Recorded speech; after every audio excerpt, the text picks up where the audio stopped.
Jim Norton is not a doctor. He's not an expert. He's not even a good person. The views, opinions, advice, and humor of Jim Norton does not reflect those of any doctor, of SiriusXM, of Opie Radio, or anyone else. They are solely those of Jim Norton, Lyle Chipperson, Edgar Mellencamp, Paul Hargis, and whoever else lives in that chinless head of his. If any of this advice goes wrong, you are the asshole who called a comedian instead of a doctor.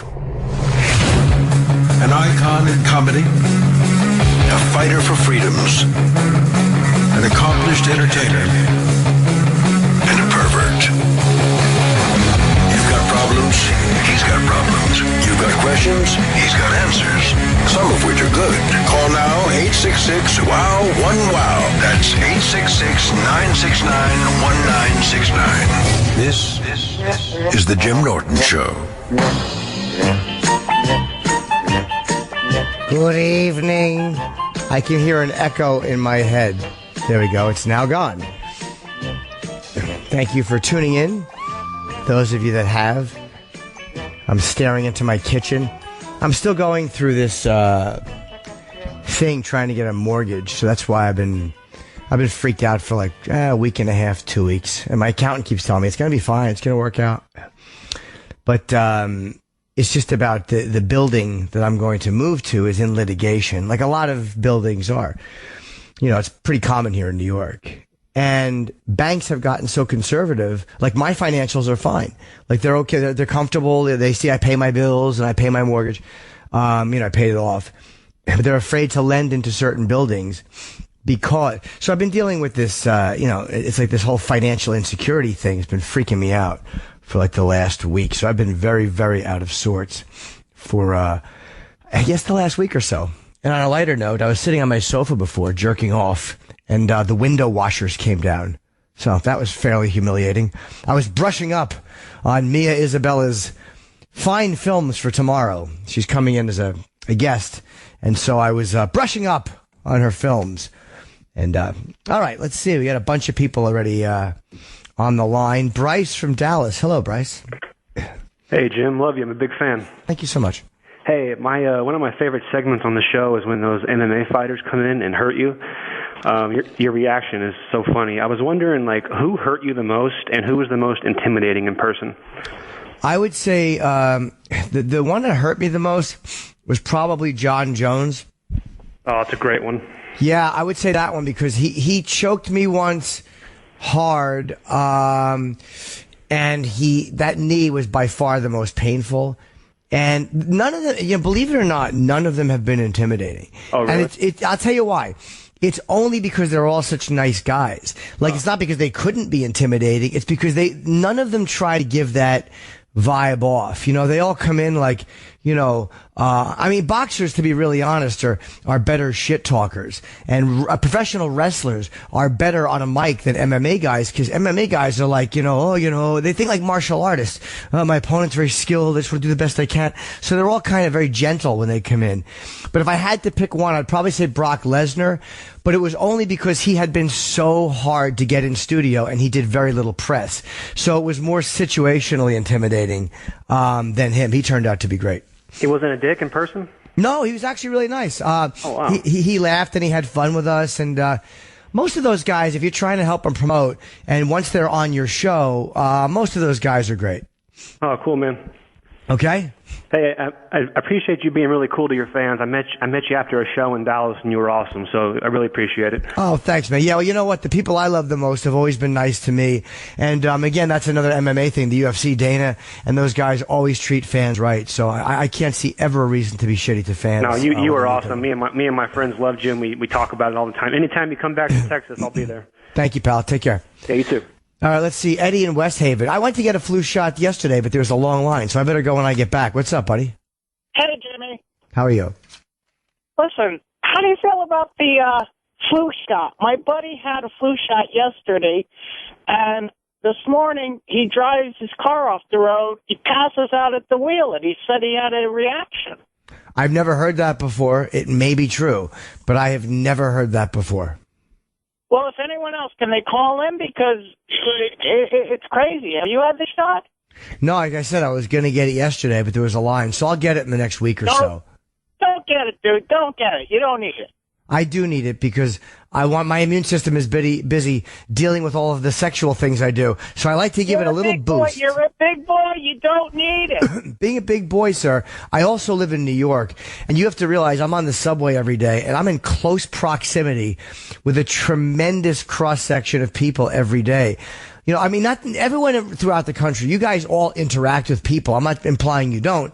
But in the city, there's a certain level of closeness that you experience, and I have to fly tomorrow, and I have to fly. So the flu shot, I've always found, dude, has been helpful to me, so I'm going to get it. But I appreciate it, and if anybody knows anything, call in and try to help Eddie. Thank you, Eddie. All right, buddy. Take care. Well, let's see here. Chris in Michigan. What's up, Chris? Hey, Jim. I've been listening to your show since you started, and I want to thank you. I'm 43 days sober today. Oh, that's great, man. Just listening to you, and I've heard callers say, well, and I knew it kind of had a problem, but maybe not. But I heard callers say, well, so and so drinks every day, but it doesn't affect his job, and it's every night. And what do you think? And you're like, yeah, they probably have a problem if they're doing it every single day, and that's where I was, And so now I'm 43 days sober. I'm looking forward to being 90, and then maybe, a whole year or whatever, but it's changed a lot of things in my life. I've got a little more spending money, and my relationships are a lot better, and just listening to you and telling everybody else what's going on and giving them advice, it's really helped. Well, thanks, man. I'm really happy to hear that. It's like getting sober. It doesn't make life amazing. Like, it doesn't change a lot of circumstances. There's plenty of things that still suck about life and still go wrong. But, and believe me, I'm a mess half the time, but I do have an ability. They say deal with life on life's terms. Like, whatever happens, you have to deal with it.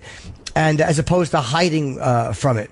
So I think that's one of the great things that being sober has done for me. Even though I got sober I was very, very lucky. But I was a fucking loser, man. I was a fucking high school dropout. I waited till I was 19 to get my license. I had nothing. I had no self-esteem. Just a stupid pipe dream. And had I not, I think gotten sober, it changed the course of my life. So good for you, man. I'm happy you did it, okay? All right, thanks, buddy. Take care, man. Good luck. Let's see. Ryan in Ohio. What's up, buddy? What's happening, Jimmy? Hey, man. Hey, so over the last couple of months or so, Voss just sounds like, you can't hardly understand him anymore. Is he getting, teeth work done or something? No, I wish he was by someone's fist. But no, I'll tell you, I think what it might be with Voss. Rich is addicted to nicotine gum still. Like, he leaves it in his mouth while he eats. So I think what happens is sometimes I'm talking to him, and you'll see in between his cheek and gum is a piece of fucking nicotine gum. So I think sometimes that falls down and makes his speech a little worse than it should be. So that's the only thing I can think of. All right? Gotcha. All right, man. Have a good one. Okay, take care. Let's see here. Daniel in California, coworker at a flu shot. What's up, man? Hey, what's going on, Jim? Thanks for buddy. taking the call, man. Sure. Yeah, I just wanted to bring up that I had a subordinate of mine. He got a flu shot the next day, got in a car wreck, and we couldn't really figure out any good reason for it. We were thinking, well, maybe he got dehydrated during that day, but he's a fit kid. He works out, he does all the things he's supposed to do, and the only thing that we could come up with was when you said it on the air. I was like, flu shot. Maybe that was it. It's possible. I got it. I didn't have any problems, but sometimes people just have those freak reactions. Yeah, I've never had a problem either, but I'm certainly going to get it this year because I don't. I just don't want to get the flu. And again, it's not a guarantee that you won't, but it definitely helps. Yeah. So, well, my wife is convinced that it gives you the flu. And I'm like, listen, that's your body fighting antibodies that are already dead or not activated. The flu mist, yeah, that's got the live flu virus in it, but I don't think you can get the flu from a flu shot. And she's like, well, we got a little baby at home, too. And I'm like, you got to get it. You need it. It's your duty as a parent. And I don't know if that brings up another good question is, should parents have to get a flu shot irregardless? No, you can't I don't think you can't make people get a flu shot. I don't think you can make people. I do think that it might. I don't know medically what this would. Does it actually put a little flu in you, and then your body builds up antibodies and fights it? I think that's how it works, but I could be wrong. And it's not 100% guaranteed. There's different strains. They do the best they can to get the strains that they think are going to be the big ones, and it just cuts down on it. Like, it's not a guarantee you're going to live happily ever after, but Now, if they're saying, if they're saying like, okay, well, maybe 4% of the population has a negative reaction to it, but it prevents a great majority of the population from getting the flu, is it more of a civic duty then to help out the majority of the population by getting the flu shot, preventing it from spreading? It can't be mandatory, but I do think that it, someone is calling up, giving us the advice. You know what? I'm going to cut you off, Daniel, because we actually have another bit of advice who will probably answer your question and mine. Oh, sorry. Thanks, Daniel. Medic in New York, what's up? Hey, Jimmy. Hey, buddy. Listen, first off, healthcare professionals all over the country are mandated to get the flu shot. If they don't get the flu shot, they have to wear a mask in all patient care environments. Okay. The flu shot does not give you the flu, but the flu shot does not cover every strain of the flu out there. Right. It covers the most common strain of the flu that year that's predicted. Okay. If you do get the flu when you have the flu shot, instead of the flu kicking your ass for 7 to 10 days, it kicks your ass for 3 to 5 days. So it does help either way. Even if it's not a guarantee, it helps. Yes, absolutely. Now, as far as weird reactions, when you have an allergic reaction or some type of medication reaction, it doesn't happen 24 hours later. It happens, maybe 2 hours later. Right. You're not going to get the flu shot today and then pass out tomorrow from the flu shot. Yeah, that didn't make sense to me either. Who knows? Yeah, maybe these guys were already getting sick and then they got the flu shot and who knows? But yeah, that doesn't make sense. What you just said makes sense. It's a distinct possibility. If you get the flu shot during flu season, they try to get it to you before flu season starts, but flu season changes each year. It starts a little earlier and earlier every year. When's it starting this year? So flu season's already started. Started shots, but for the most part, it's the early part of the season. All right, I gotta jump, buddy. Thank you very much. A lot of flu talk today, so I don't want to get it. Oh God, having the flu, I'd hate to be laid up. All right, thanks, man.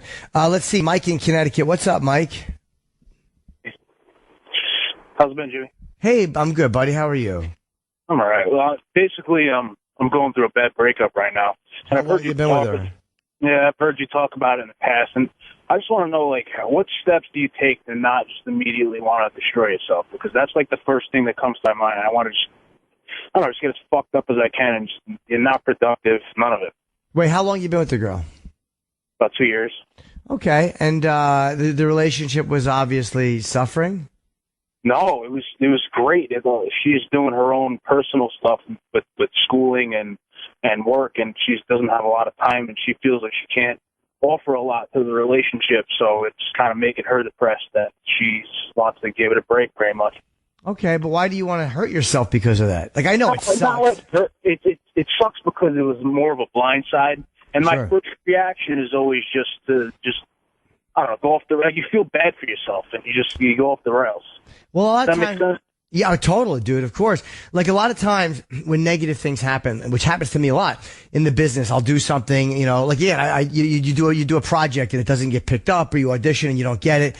Anything negative is a confirmation of what I already think about myself, which is that I'm shit and I'm garbage. So when something happens, I'm like, you see, you fucking piece of shit. It's exactly like you knew it was. And it just becomes an excuse to punish myself or to be mean to myself or to hate myself more. But there's also the thought when something good happens, a lot of times I think that's just a fluke and I don't know how to enjoy it. So it's almost like I've set myself up to be in a position where I'm always going to feel bad about myself. And that's a really, really bad place to be. No, I feel it sounds very similar. Yeah. So, just don't punish yourself. That's all. All right. Thanks. Okay. All right, buddy. Breakups happen, dude. They stink. Let's see. Jeff in Long Island. What's up, Jeff? What's up, Jim? How are you? How you doing? This Saturday I got a wedding, and my best friend asked me to be the best man, and I'm having trouble with the speech.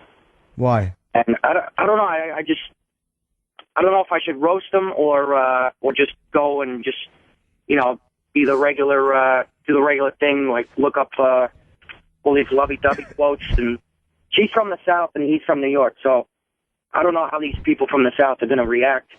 if I go, all out and roast them and curse and stuff. Well, then what you ought to do is be prepared for both. You know what I mean? I think I have, I think you have to be ready to do both. Do you know what I'm saying? Like, there's been plenty of moments where you're not sure what the vibe is going to be. So be ready to do a little bit of roasting. And if you see like a joke or two not working, then just go into the other one. You don't have to commit 100% to either one until you're there. Or you can mix and match it a little bit. Do a roast joke and then say something sincere and nice, and people will, oh, okay, and then go back and, roast them and then be, you can mix it up a little bit so it doesn't become a one-note thing. All right. Okay? You think I should use cards or try to memorize it? Nah, use cards. Have some cards here. Why not? It's not Congress. I mean, the president uses you could have cards, dude, and just little notes to tip yourself when you need to. All right. Okay? All right, man, thanks. All right, be good. What's up, Jordan, Oklahoma? Question about me and Iraq. Uh-oh. Yeah, what happened between you two? I saw you, I'm a stalker, but what happened with you? You unfollowed him on Twitter, or he did with you? Iraq? Yeah. Not at all. Why?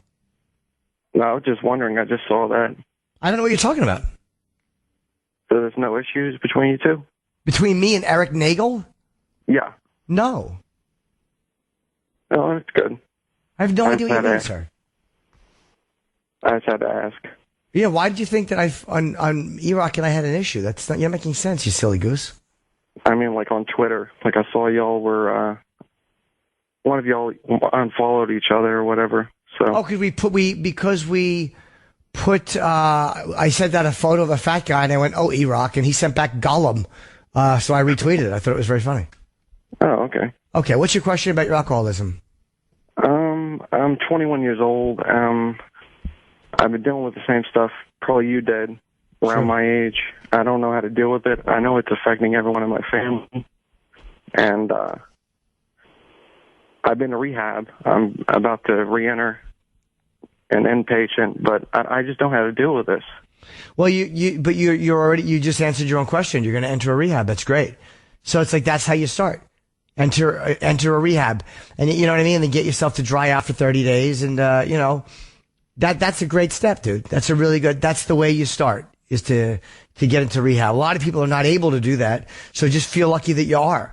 And you've been before, but it doesn't always take the first time. Now you have another shot at it. You're still alive. You're not in jail. You haven't run over a fucking 9-year-old. So you still have a shot at it. So just feel grateful that things are getting bad, but you haven't totally blown it yet.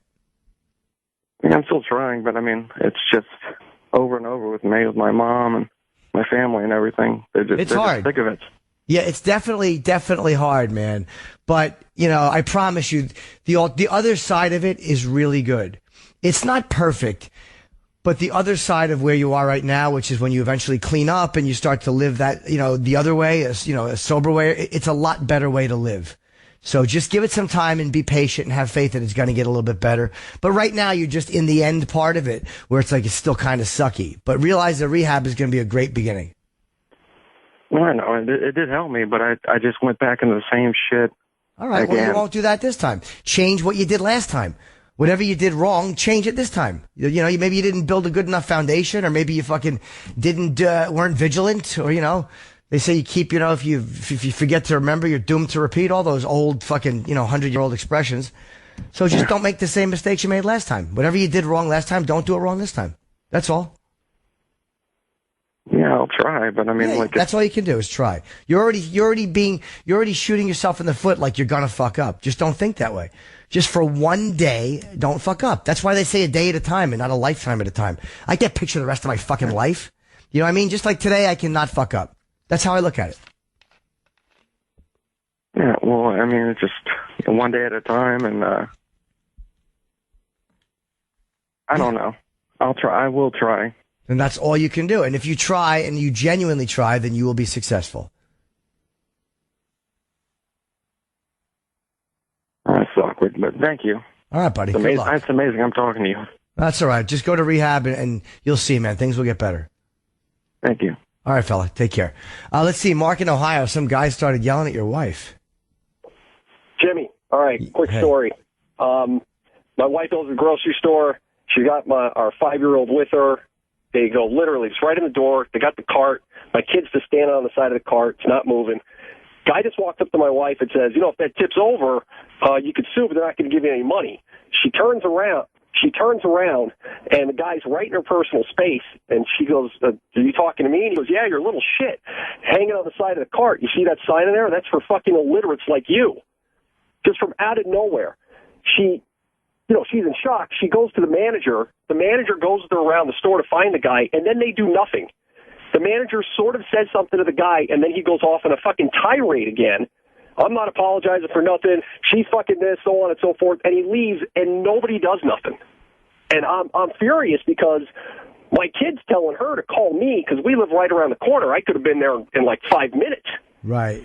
And I just want to know, because of all the shit you've gone through in terms of customer service stuff, who the fuck do I talk to first? Do I go in and confront these managers? Do I go right to corporate?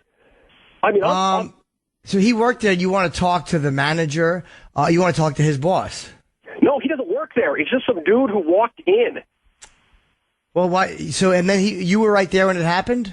No, I wasn't there. It was her and my kid.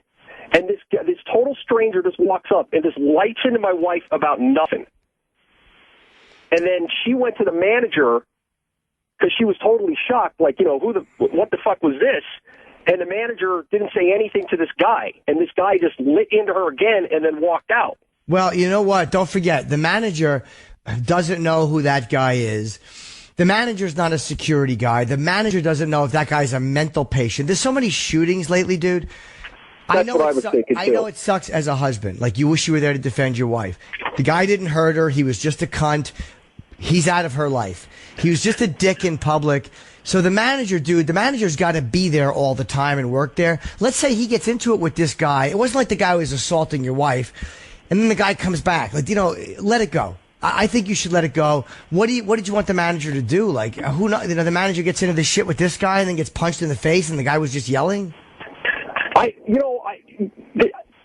you go into a facility, there's a code of conduct, yeah. And if you fuck up with that code of conduct, like at a gym or whatever like that, you're out. Yeah. And I just cannot believe that she didn't say anything about, policy of the facility or whatnot. She just stood there and then turned to my wife and said, "Oh, I'm really sorry. I apologized 100 times." And I was just like, "Are you fucking kidding me?" It's a personal thing because my wife also went through, she was abused when she was a teenager. Right. So she goes into trauma. She goes into real shock when this kind of shit happens. And I was just like, I don't know. I just wanted to ask you because I just had to get it off my chest. Yeah, no, especially if it was a female manager too. She doesn't want to confront some crazy guy. Sometimes with crazy people, if you know they're going to leave soon, you let them go. Because he's probably being a jerk off to somebody else somewhere. He's just an asshole, the guy. That's all. He's going to yell at a woman with a 5-year-old. He's a fucking cunt. The guy's a cunt. Just be happy that he wasn't crazier and didn't do anything, that would have been damaging other than just be an asshole and frighten her a little bit or make her uncomfortable. All right. Okay? Hey, I saw your show in Cleveland, but I walked out. I don't blame you. No, it was over, so I had to leave. Oh, you silly goose. Thanks, buddy. Take care. See ya. All right. Jordan in Chicago. What's up, Jordan? I was just wondering when you're going to come back to Chicago and do a show for us. It looks like February or March. I'm starting up a theater tour, and I believe Chicago is very early on that tour, so I will be back probably around then. That's great. All right. I'll let you get to the other callers, but I just want to say you and Opie have the best show out there, and you guys keep fighting a good fight. Thank you very much. You're welcome. All right, later. Take care. Bye. Let's see here. Ray in Ohio. What's up, buddy? What's up, Jimmy? I'm good. How are you? Good. That situation, I won this trip from work to New Orleans, and wife can't go because her dad's in the hospital, and she keeps suggesting that I go with her hot friend. And what do you think, man? I mean, you think... That's odd. I don't understand that. Why are you going to New Orleans again? It's paid. It's paid from work. It's a free trip. I got to compete in some competition for something down there. Okay. And it's paid for 2 people. And she can't go because her dad's in the hospital. She's like, well, take this one. Does she really trust you and trust her friend? I would I would think this is a big test, wouldn't you? Well, I don't know, because I don't know your wife. I don't know the friend. Yeah. Do you want to go? Wouldn't you rather go with a buddy than your wife's friend? Or do you want to fuck your wife's friend? Jim, anything with a hole in the heartbeat, pretty much you want to fuck, don't you? But it's just kind of weird, and I just was wondering what you think about it. You know, because, you know, you're at a hotel, you're down there for 3 days, and... I don't know, man, because, you know, you don't want to be having an awkward situation with your wife's friend, and she's not going to be as much fun as one of your buddies do. Take one of your buddies. Right. Have him get his own room. Take one of your fucking friends. But it's the thing. But it's the thing. There's a thing from work, and they're doing things with their wives. So it's like a woman's got to go. You understand what I'm saying? Like when we're doing something, the women are going to be doing another thing. Well, she might want her friend to keep an eye on you, dude. That's all. That could be it too. But you know what happens when alcohol flies? You know, shit happens. I know. And New Orleans is a party town. Yeah, take one of your friends. All right, man. Hey, I just say, can't wait till you come back to town here. Even though you're not coming to town, Florentine's going to be here Saturday. I'm going to see him. All right, well, he's great. Enjoy him, okay? All right, brother. Cool. Take care. Let's see here. Excuse me. Who's it? Oh, yeah, Tom in Canada. Question, the mental health problems. Hi, how are you, Jimmy? How are you? Good, thanks. So, big fan of the show. Listen to you guys every morning.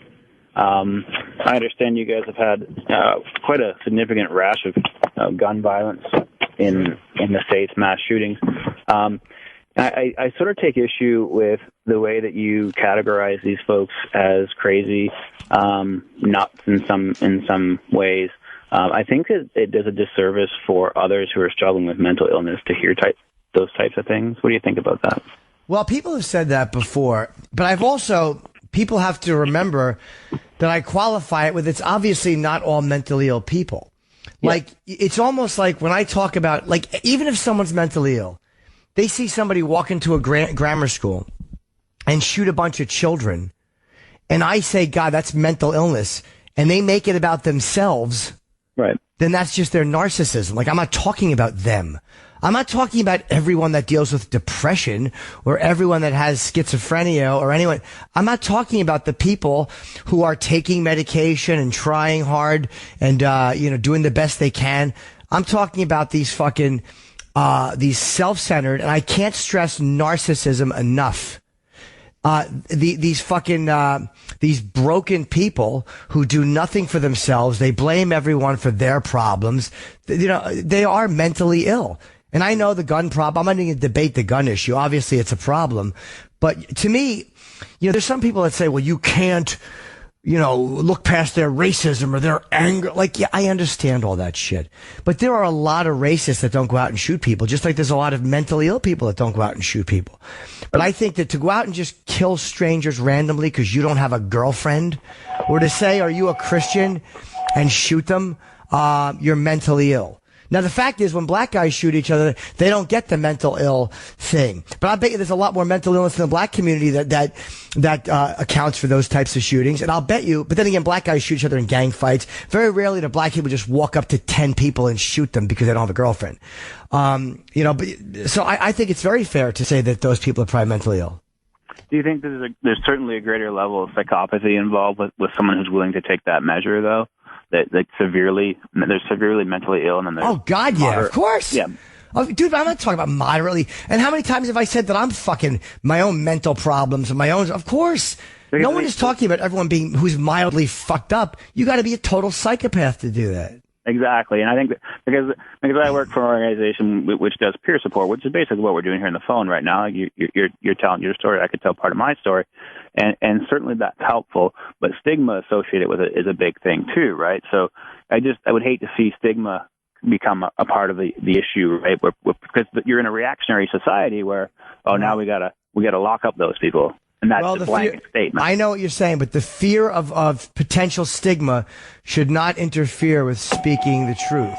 Meaning, whenever there's an Islamic attack on something, the first thing Obama does, and I'm not politicizing this, maybe Bush would do the same thing. Let's not jump to conclusions like they're afraid that if he says this was an act of Islamic terrorism, that it's going to prejudice people against other Muslims. When the reality is, you got to speak the truth. And then if people become prejudiced towards Muslims, well, then you deal with that and you say that's fucked up. You can't blame all Muslims for that. But I don't think the possibility of hurting mentally ill people's feelings should discourage someone for talking about mental illness when it's a serious problem. And people who don't have that severe a problem should realize that no one is talking about them. And I don't mean them. For sure. Okay? Jimmy, you coming to Canada anytime soon? Yes, I will be. I'd love to get back up to Toronto, and I want to get to Calgary. I want to do a Canadian tour. I really do. I don't do enough gigs in Canada, and I always love it when I'm up there. We love you here too, Jimmy. Thanks, pal. Great. Take care. Okay. Jim in Alabama with a serious issue. Hey, Jimmy. How are you? Hey, I've got a destructive trend that you've talked to before, and recently it's manifested in the name of Lyle Chip Chipperson.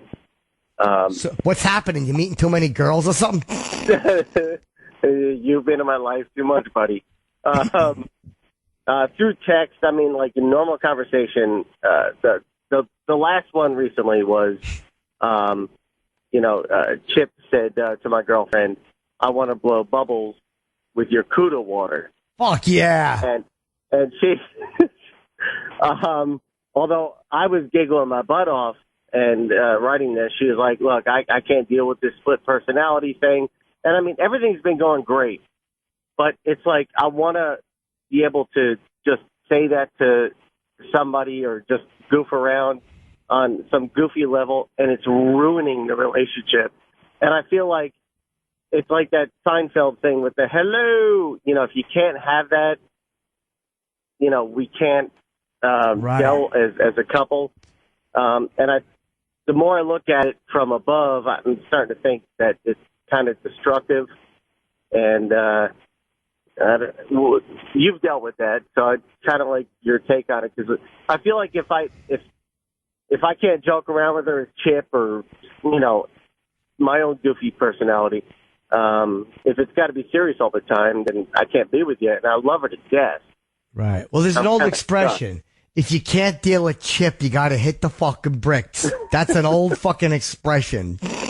Well, we got to lock that in, I guess. I would say that to her. Hey, if you can't deal with Chip, you got to hit the fucking bricks. And you sing it to her like 5 or 6 times so it gets stuck in her head. Oh, no. Sir, my advice to you, if you can't deal with Chip, you got to hit the fucking bricks. You got to really, because it doesn't really rhyme, it almost rhymes. And so that will annoy her even more. She must be Chip broken. She's resisting Chip. She loves Chip. She wants to fuck Chip. She will love you if you continue chipping her. That's probably the worst advice. But I can't tell you not to do it, sir, because it's my life. Yeah. All right. Well, I'll continue texting her #millions, which drives her nuts. She actually talks to Chip. Like, there's no way you bang millions. I'm like, yeah, at a Led Zeppelin concert once. Fuck yeah. Yeah. It destroys her. So, all right, buddy. Enjoy. I don't know, Good luck. All right, brother. Take care, bye. man. Let's see here. Jacob in Nevada. What's up, buddy? Yes, how are you? Hey, good. And of course, you get to me when I'm going through some shitty cell reception. That's great. Okay. I recently lost a bunch of weight, and one of the great side effects of that, about 160 pounds. Oh, that's great. Congratulations, man. That's phenomenal. Yeah. So I'm now the skinniest I've been since like 2002. And my ego has gotten huge, and so has my penis, apparently. Oh. And the other day, me and my wife were having sex, and it was taking forever to come. And then once it started hurting her, dude, it was like I was done. Is that fucking weird or what? Like, the pain got me off. Wait, her pain or your pain? Her pain, because I guess I was going too deep. Well, yeah, I mean, it wasn't that you wanted to hurt your wife. It made you feel more masculine, because you were probably fat and not feeling very good about yourself. Now all of a sudden someone's going, oh my God, your big dick hurts. I mean, yeah, I understand that because it makes you feel powerful. It doesn't mean that you don't love your wife, but, who wouldn't want their giant penis to hurt somebody? I mean, I would love my penis to cause a problem. Yeah, that's why, you seem to be the sex expert. I just thought I would ask you. I'm not usually into that creepy shit, but, Well, I'm not a sex good. expert. I've made a lot of mistakes. I would not call myself an expert by any stretch. All right? And we should on Tuesday night. Your phone cut off, buddy. We got to let you go. Thank you very much. Let's see here. Leo in Florida on antidepressants. Hi, Leo. Hello? Yes, I'm right here, buddy. Hi, Jim. Nice talking to you. My name is Gio, by the way. Hi, Gio. Sorry. It's okay. So I have this long-time girlfriend for about a year now. Okay. I've been on some medications, antidepressants for anxiety, PTSD. I don't know how to break it up to her. I don't know how to tell her. It's a little embarrassing, to be honest. Why? Well, it's not very acceptable, or it's not like the way people look at someone on antidepressants. It's more like, oh, you might be crazy, or you might have some kind of issues, but I just don't know how to tell her. She's planning to move in soon. We're planning to get an apartment soon. So I'm pretty sure she's going to see all my medication. I think you should be honest with her. You have nothing to be ashamed of. If you had high blood pressure, would you be ashamed to tell her you were on medicine for it? No. No, So- I guess not. Yeah, if you were taking heart pills, would you be embarrassed by that? I mean, I don't think you should be embarrassed by that, to be really honest. It's one of those things that they say, like depression and that kind of stuff. I forget the expression, but it's not a flaw in character. It's a flaw in chemistry or something. So it's nothing to do with who you are as a person. It's just one of those things. A lot of times it's a chemical imbalance that you can fix with some medication. I mean, I don't know if it always works, but I don't think you have anything to be embarrassed about. And hiding things is never good, especially since you haven't done anything wrong. Yeah, that's true. I just don't know how to.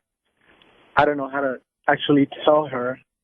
I don't want to come out one day and say, hey, look, by the way, I'm taking all these medications, which I haven't really told her about my medical history. I mean, it's something that I've been keeping to myself for a while.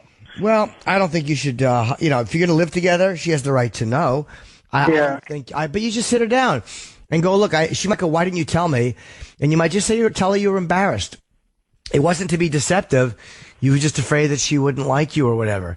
So, I don't see that being, I don't know the girl, but man, I would fucking just tell her, man. Yeah, you're right.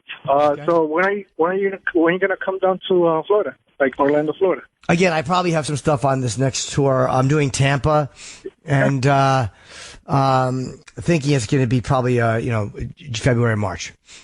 Oh, awesome. Okay. Well, nice talking to you, Jim. Appreciate it. All right. Good luck, Leo. Hey, Jeremy in Nevada. What's up, Jeremy? Hey, Jim. How's it going? I'm good. How are you? Good. Long story short, I'm about 8 months sober. I was addicted to pain pills because of a health thing that caused me to take them. About 2 months ago, my wife had a kid, and I told my wife to lock him in a safe, to be safe.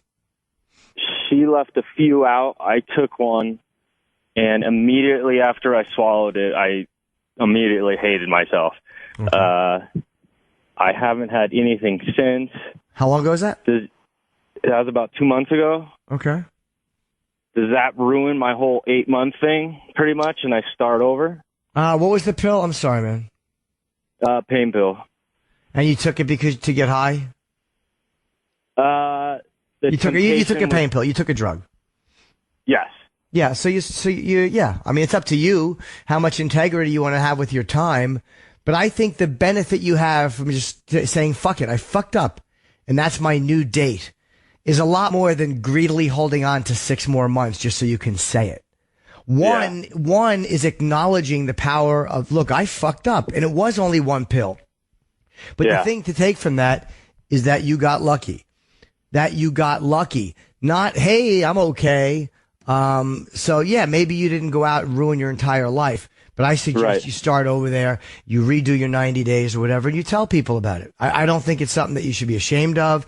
If you have 11 years, that 6 months is going to mean nothing, dude. And you're always going to know that your date's a little off. You don't get bullshitting with that. It's not a fucking contest. You don't get a fucking a set of steak knives for 6 straight months. You know what I mean? It's just a day at a time. And to be honest, I would suggest just take the new date. You fucked up. You took a pill.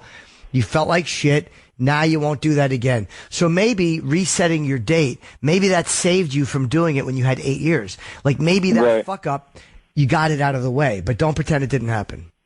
No, yeah, and I mean, it's the time, the date is pretty much for myself. I mean, there's only a handful of people that know about this anyways, and it's just been eating me inside. And as soon as I swallowed it, you know, I tried to throw it back up and everything. I was so mad with myself. So at least I know now. I guess this is better than like what you said. So yeah. All right. Well, I really appreciate it. You always make me feel a little better about situations. So thank you, Jim. You're very welcome. Hey, right. Matt in Minnesota. Thanks for the call, boy. What's up, Matt? I'm in a group of friends. We're pretty close. We've been together. We've been friends for like a decade, and we're really ruthless to each other. Pretty much how you guys banter back. And I keep up pretty well, but it's not how I think. I don't think in shitting at each other instead of mine.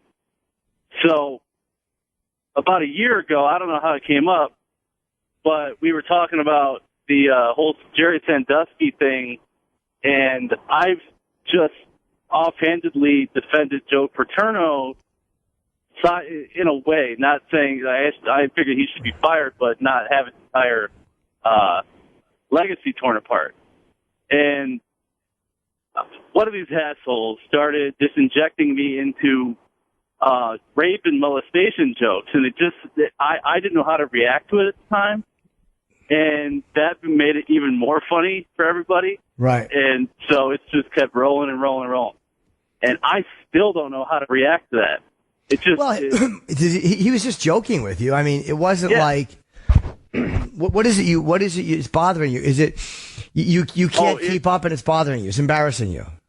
That's between us in the group. Yeah, that's a problem. But it also comes up at like dinner if I've got a girlfriend with me and she doesn't know the dynamic and they bring up a joke like that, and it freaks her out. Oh yeah, you got. First of all, hold on. Even with comedians. If I come in with a new girl or a girlfriend, fucking everyone acts polite. That's the fucking rules.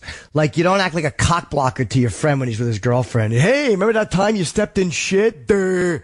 So you got to tell your friends, like, look, man, we interact this way, but don't do that around my girlfriend. And if they're like, what? What the fuck? You can't take it? So no, she's not in this world. I don't want it in front of her. I don't want to put that shit in her head. That's just not what I want. They should know better. Because even if I walk into the cellar by myself and Bob and Keith are at the table, I get attacked. But if I walk in with a girl, they say hello and that's it. You know what I mean? It's like, you don't fuck with somebody when he's with his girlfriend. It's just, you just don't do it because none of us want to have to deal with that and then have the girlfriend be uncomfortable. It's just too much. So you should talk to them when you're not with her and say, look, I don't like that in front of her. Or just don't bring her around them and spend less time with them. Well, what about the one-on-one stuff or in the group stuff? Tell them how you feel. How do I diffuse that situation? It's just such a hard joke to deal with. If you don't like it, you got to tell them, not in that moment, but tell them like separately, like, yeah, man, I don't like it that much. It's child molesting shit bugs me. And, whatever. Because sometimes, even as comedians, man, there's times where Colin has gotten mad at me, or I got mad at Patrice, or I got mad at Bobby got mad at Colin, whatever it is. We've all gotten mad at each other over stuff. So sometimes you got to go like, hey, man, just, I don't like that. And it doesn't mean you're being a faggot or a pussy if you don't, if something makes you uncomfortable. As long as you tell somebody and you don't get self-righteous about it, I think, you tell them like, I don't think you're being overly sensitive if they're constantly pounding you with it. Like, if it's one joke or once in a while, but if every time you're around them, they're pounding you about something, and then they're pounding you in front of your girlfriend, and it's about being a pedophile, it's like, all right, I get why you wouldn't like that. Yeah, I appreciate it, Jim. Thanks. Yeah, just mention it. All right, buddy. Liam in Boston. Hi, Liam. Hey, Jim. How you doing? Good. How are you? Good. So I have a family vacation coming up in a few weeks now, and we planned it a few months ago. Didn't really think much of it, but as we're getting closer, I'm just realizing I'm scared to death to fly. Sure. Have you ever flown? Oh yeah. I haven't for probably 5 or 6 years. But it's just gotten worse in my head over time. And now that I'm looking at 2 or 3 weeks to go, I'm starting to freak out. That's how I used to be. How long of a flight is it? Just Boston to Orlando, so like 3 hours. Okay, but you'd be on a big plane. I used to be scared of it too. And I learned by reading about it and reading the safety stats on it, and that really, like, the plane is built to fly. It was a terror that I had for a long time. Yeah. And I'll tell you what helped me too. Sometimes when you hear the cockpit recordings, when there's something that goes wrong in the air, they handle it. They are so fucking calm. And most crashes are survivable. Like, you have the Malaysian airliner one, which probably nobody suffered on anyway. And you'll have the occasional disaster, but it's so rare. It's so fucking rare. Look what happened here in New York. Sully lost both his engines and landed it in the river, and no one got hurt. So, realize that statistically it is by far the safest way to travel. Just find yourself, don't fight the plane. Like when you first take off and you feel like, and then you feel like it's dropping a little bit. It's like a minute into takeoff and you feel like it's dropping, like the plane's dropping. What I realized at one point is, hey, dickhead, it's not dropping. It's the cabin pressure changing. Sure, yeah. It felt like the engine thrust was stopping, but no, it was just the cabin pressure changing, so I didn't get thrown back in my seat. So once Did you ever take anything? Did you ever take anything to relax? Or you went just all natural? I take Dramamine so I don't vomit. It's a motion sickness pill, but no, okay. I can't take Xanax or any of that shit. Yeah. But if you can take a Xanax, try that. A lot of people say that stuff works. As long as you're not a recovering addict or it's not going to trigger anything, then why not? That's probably what that shit's for. Okay, good advice. Thanks. Good luck, man. Thank you. Okay, what's up, Matthew, with a bigger older brother? Hey, Jim. I have the youngest of three. I have two older brothers. My oldest brother has never lived outside of our parents' home. He's 33. And then we try to get him jobs. We try to get him to move out of the house, and he constantly sabotages the opportunities. And recently I purchased a home. I have a 6-month-old daughter now, and he refuses to come over, refuses to see my daughter. He just kind of shits on everybody when they're moving on in their lives, and he's at a standstill. So the only thing I can do now is I just feel like not talking to my brother. But, my parents kind of go up and down whether or not to get him out of the house, and they kind of start to tell him to get a job and move out, and then they start to feel sorry for him, and they just let him stay. So I don't really know what to do. Well, why don't you, look, before you cut off contact, why don't you sit down and have a real conversation with him? You don't have to yell at him or accuse him. Sometimes these things, when someone says, look, man, I feel like this is what's been happening. Am I crazy? And then just see if he gets the message. Sometimes just planting the seed will help, but you can tell him, it bothers me that you won't come to see. He's probably in miserable, and depressed and, afraid. You ought to ask him, I feel like everybody's moving on and you're upset. So what's going on? Maybe just talk to him about it. Right. And there's been some kind of conversation between my older brother and myself. He gets extremely defensive, and I just kind of walk away because he does get very angry, and I almost feel like it's going to get to a physical stage with his anger, so I just kind of stop. And that's partly why no one really talks to him about him moving out or moving on with his life. Well, then you should maybe just not talk to him for a while. Yeah. You know what I mean? And if he goes, what happened to you? Go, look, dude, every time I try to talk to you about something, you're getting angrier and angrier at me. And I'm not gonna deal with that. You can be angry. No. That's cool. I'm not telling you how to be, but I'm not gonna be around. No, fuck you. Okay, man. Cool. Cool. Yeah. I hear you. That's why I'm not around you. That's it. Sometimes the only thing I can do is remove myself from somebody's presence. Do you know what I mean? That's all it is. You remove yourself from their presence. Yeah. That's all you can do. Okay? Thanks, Jim. Take care, buddy. What's up, Rick in Pittsburgh? You might have an STD. Oh, no. Hello? Hey, buddy. What's going on? So, my sex drive is all messed up. What's that, buddy? My sex drive is all messed up. Your sex drive is all messed up? Yeah, I used to be good for 4 times a day, but after twice a day, it's just not happening. Well, how old are you? 35. Why do you think you have an STD? Because your libido might be a little lower. Are you with a girlfriend right now? Yeah. Okay, so maybe you're just getting more used to her and you're not as turned on? Possibly. I don't know. It's still a relatively new relationship, though. You ought to, Is there anything you want sexually that you're not getting? Sometimes with men, man, we think we're always supposed to want to fuck, and we're always supposed to want to get, and then we don't want to, and we think there's something wrong with us, instead of realizing, like, no, man, there's some condition sexually that's not being met, and it's hard for men to ask for that shit, and to say, hey, this is what I need to turn me on, because it feels like not masculine to not always be turned on. No, this girl's a real good egg. Anything I ask for, I get. Doesn't matter. I'm not saying it's nothing to do with her. Sometimes it might be something you want that you don't even know you want. Or maybe you're just a little bit bored because you can have everything. Like, who knows, dude? But it doesn't mean that you have an STD because you just feel like you're not as turned on. Maybe you got a bit of depression going on. Maybe you're just tired. Who the fuck knows? Like the other day, I actually came without being hard while she was sucking me off. I've done that too. And that's probably your body's way of saying that you're acting out for the wrong reason. Like, you know what I mean? I've done that too, where a girl's blowing me and my dick is like a noodle. So I think your body's telling you something. You might not be as in the mood for sex as you always think you are. So it's okay to not always be in the mood for sex. Don't convince yourself you are when you're not. I gotta go, buddy. I have to wrap up, okay? Okay. Thanks. But take care. I don't think that means STD. And I apologize to the people who are still on the phone. I will see you next week. I'm going over to do Anthony's show now. So if you're a subscriber, you're going to hear the hilarity will ensue. Thanks, guys. Thanks for listening to the Jim Norton Show. Hear all that advice whenever you want to on demand at SiriusXM.com/on-demand. On SiriusXM is real.